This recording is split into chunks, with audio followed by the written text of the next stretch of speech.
Because it kind of sucks.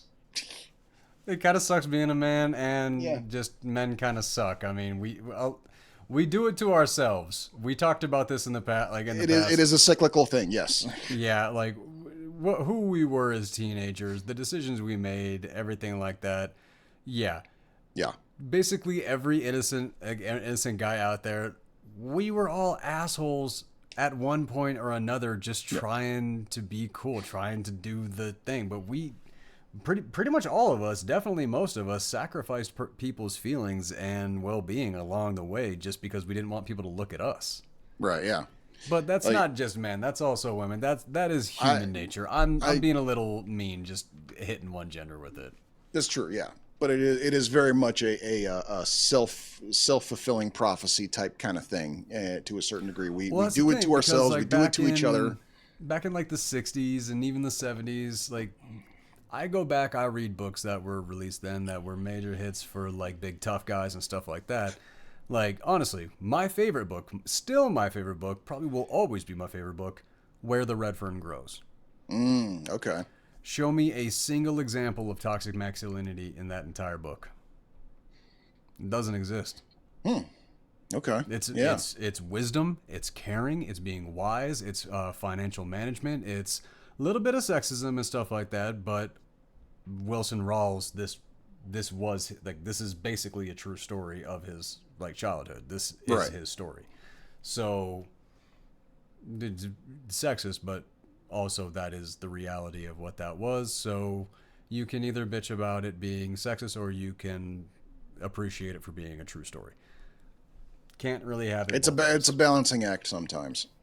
It really is. And sometimes you really have to do stuff like that because I think it was Frozen 2. Hmm. I saw the first one. I haven't seen the second one.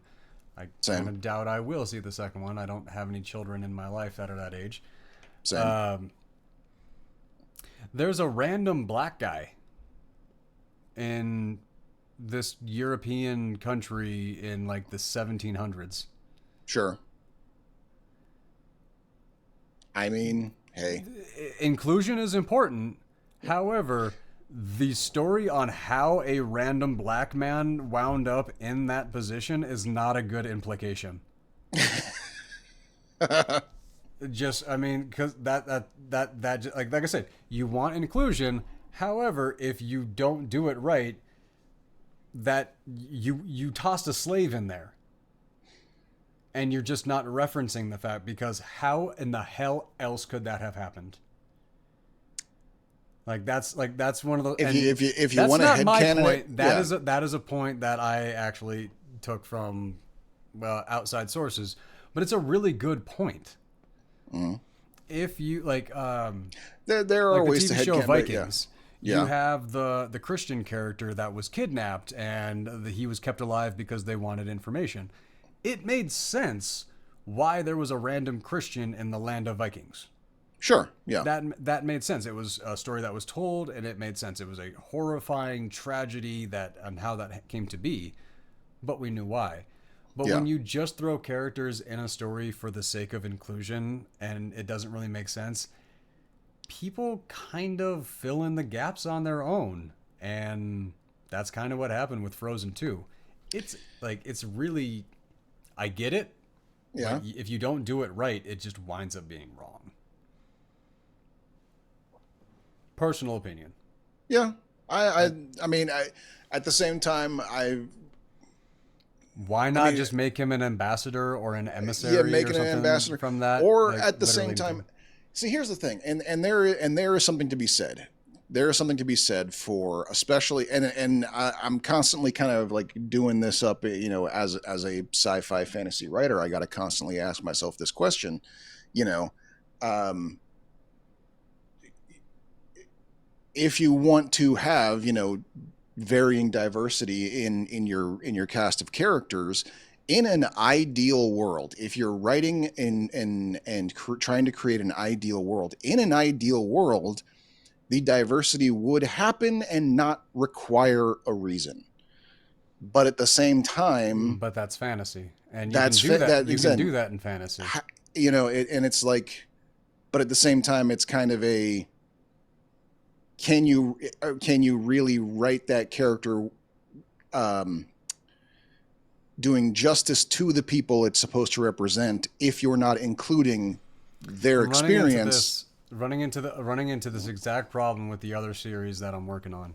Mm, We have a character who is black, right. but the character is not a black man. Okay. Yeah. And the reason for that is because there is the fantasy aspect. This character is a dark-skinned character, but this character did not grow up on Earth and have a childhood as a young black person being called certain things, being referenced to, having white people go and touch his hair and stuff like that. Right. That is not his story. The color of Yeah. this character's skin is dark, but this character has none of that history.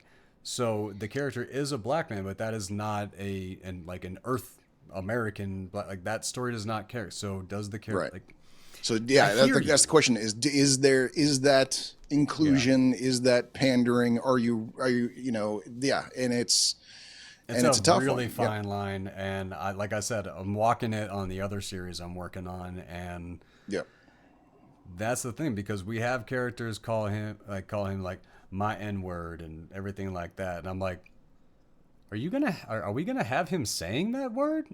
And the other, I'm working with a black author on this book where the N word is in. Don't come at me. Right. Not my idea, and it's not just a couple of white guys just playing around with the N word. Um, but it doesn't really make sense to me because, like I said, the character is black, but the character is not a black man. He did not have the black experience. Right. Yeah.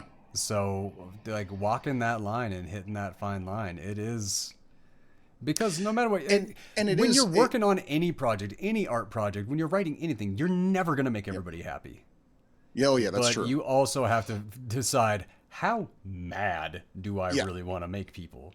Like, Well, and I remember like them Lucky Number 11. Have you seen that movie? that's the Josh Hartnett one, right? I don't remember if he's in that. I don't think so. Then I'm not sure. Okay. I have to remember. Well, I mainly remember for Lucy Liu. Lucy Liu was the Yeah, Josh Hartnett. Yeah. okay.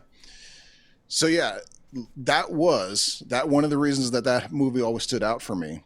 I mean, it was a pretty good movie. It was fun, but one of the main things that like really hit me about that movie was that was the first movie of many of over a dozen movies that I had seen with Lucy Liu in it that did not have some exposition in it to explain why she's Asian. Like she was literally just the neighbor that he fell in love with. There was no requirement for them to go to Chinatown and they needed a translator. There was no story about her, she didn't speak Chinese in the entire movie for the first time in anything I had ever seen her in, aside from maybe Charlie's Angels, but I think they did bring it up in Charlie's Angels too. But like that. I cannot remember the Angels movies that well, but that's kind of one of those things though. When you have a second language, when you are multilingual, Oh well, sure, it does it's definitely help a lot, but it's that's the oftentimes thing how is you like get the job. yeah, but especially if you're Asian, that's the thing is like 9 times out of 10, the only time you will see an Asian person in a movie or TV show is if something about the plot or story requires one, and that Lucky Number 11 was the first time I did not see that. It was the first time Lucy Liu was in a movie just Okay. being a character that could have been played by almost anybody, as opposed to being written, for an Asian person. And that's like that calls into question then, like, if you're going to have a character that is multiracial, do you need to include the multiracial American experience in it, or do you want to have it be in a perfect world in which there is no multiracial experience? We are all just people, But then and you're also there are going different sides directly to that against the argument of inclusion. which is doing a greater good. See, that's the thing. You're going directly against inclusion and representation by having the actor be there and just literally like, oh look, an Asian face. We're representing your whole nation. No, it's the culture that is the actual representation. Like, if you just take somebody and be like, ha, look, a black face, an Asian face, a woman, like, look, stop bitching, you're here. That's literally the wrong thing. True. Having them actually speak the language, have a connection to the culture, that is the diversity for the project, and that is paying homage and showing respect. True, Instead but of, also at the same yeah. time, what basically seems to be the case is that, dang it, I keep doing that. What basically seems to be the case is unless it is written into the script, this is a black character, this is an Asian character, then it will default to white every time. And if you Oh, try right. to do different, people will go, Hollywood producers will go, why are we doing this? Why did you Oh, cast this okay, person? yeah. Like that's seems to be, from what I hear, that's the culture, is that unless you write into the script this is an Asian person for a reason, then if you cast an Asian person, they'll go, did they why did we cast them? Do they have to be Asian? Where does it say in the script they have to be Asian? And Lucy Liu was the Okay, you first are person to right. ever break through that by being Lucy Liu. I don't know if I can say she's the first, but I can say that there are quite a few projects that she actually did get past that. However, Lucy Liu, she's perfect. She is. I mean, I was about to go into like some details and listening and everything like that, but I but mean, that Lucy sums it Liu up. Yes. is she beautiful hair, beautiful eyes, beautiful freckles, talented, nice voice, multilingual, fight skills, choreography, dance skills. Like, Good comedy actor, good yeah, dramatic actor. yeah. No, Like, Lucy Liu has got literally it all, yeah. and like, I'm trying to remember if I've ever heard her sing or not. I can't remember if I've heard her sing. So don't it's know a if I've maybe ever on the heard her singing sing talent. in English, and I don't know if it actually was her singing. That could have been ADR. Mm, Well, I'll have to look into that, but that was a Chinese film. okay. Yes, Chinese. Um, God, I, I know you didn't like Shanghai Noon. I loved Shanghai Noon, I thought Shanghai Noon was okay. and I thought it was terrific. I really like this. Speaking of Wyatt Earp, Mm, it's yeah. it's just another version of the Wyatt Earp story, True. Yeah. which come on, man. That's just like Owen Wilson and Jackie Chan together is not a combination I ever expected to be a No, it's like true. comedic dynamite duo, but they And were. I will give credit. My main thing about okay, I think my problem with Shanghai Noon was just the general disappointment that they weren't able to pull off the Jackie Chan stunts that I was accustomed to in his Hong Kong productions. They had to be muted down for Where that Hollywood. is true, he was older. Not quite. He still pulled off Rush Hour. These are in this. This was in He the same did. He era. did. It was the same era. He did. But the whole church fight sequence in Shanghai Noon, that was all real. That was all actually him. I don't remember that. That's him, Lucy Liu, Owen Wilson, the dude with the cowboy hat, the guy who had the yeah, whatever. I'd have to see it again.